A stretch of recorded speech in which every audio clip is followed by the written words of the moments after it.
Well, tonight we come to Daniel chapter 6, and one of the best-known accounts in the Bible of Daniel in the lion's den.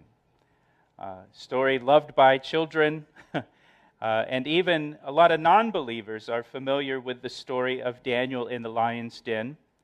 The phrase "in the lion's den" has become just part of English language now because of this story.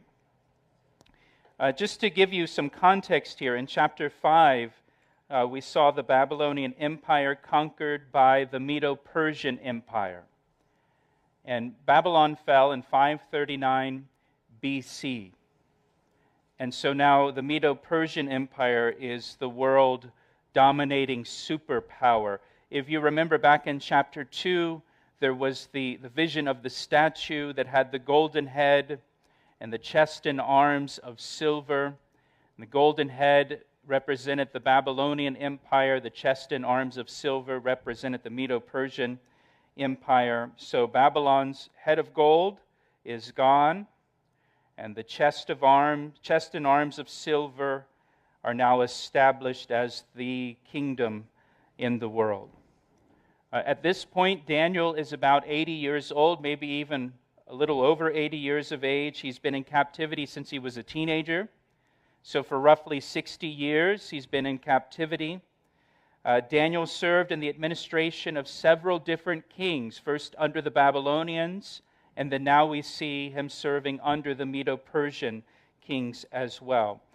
Throughout his life, God gave Daniel positions of influence with those that were in power. He was often called by kings to serve within their government. If you look at the last verse of chapter 5,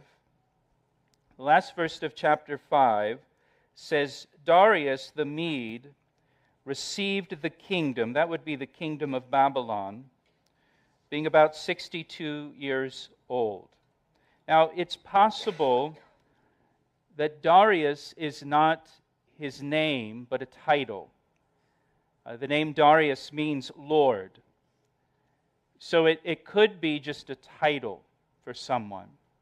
Archaeologists have found Darius used in several inscriptions referencing a title and not a name. Some scholars believe it was a title for Cyrus, the king, the Persian king, and that's who this is speaking of.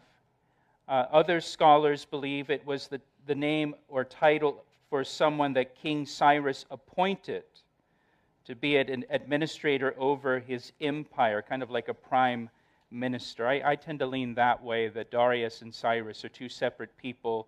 Darius served under King Cyrus. So now we come into chapter 6, and it says in verse 1, "It pleased Darius to set over the kingdom 120 satraps to be over the whole kingdom, and over these 3 governors, of whom Daniel was one, that the satraps might give account to them, so that the king would suffer no loss."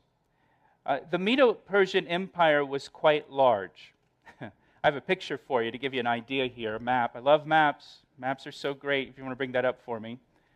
This is the Medo-Persian Empire. So this is Greece over here, so it extends from Europe down into northern Africa, across the Middle East, all the way over to India, modern-day India. Huge empire.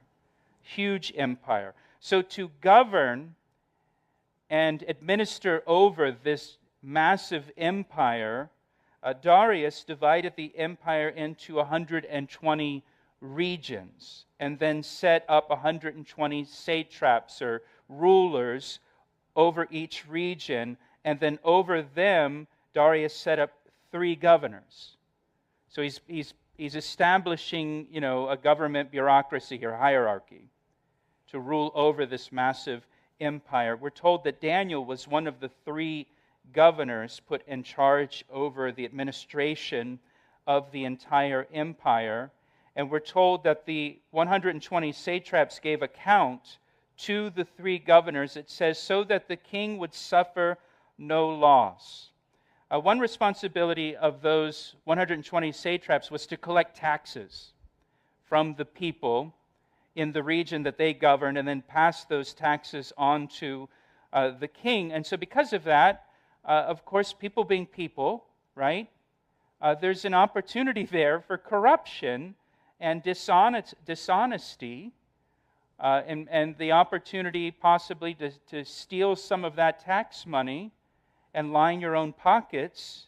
So Darius appointed these 3 governors to ensure that he suffered no loss of revenue. Just to kind of supervise things, to keep the satraps honest.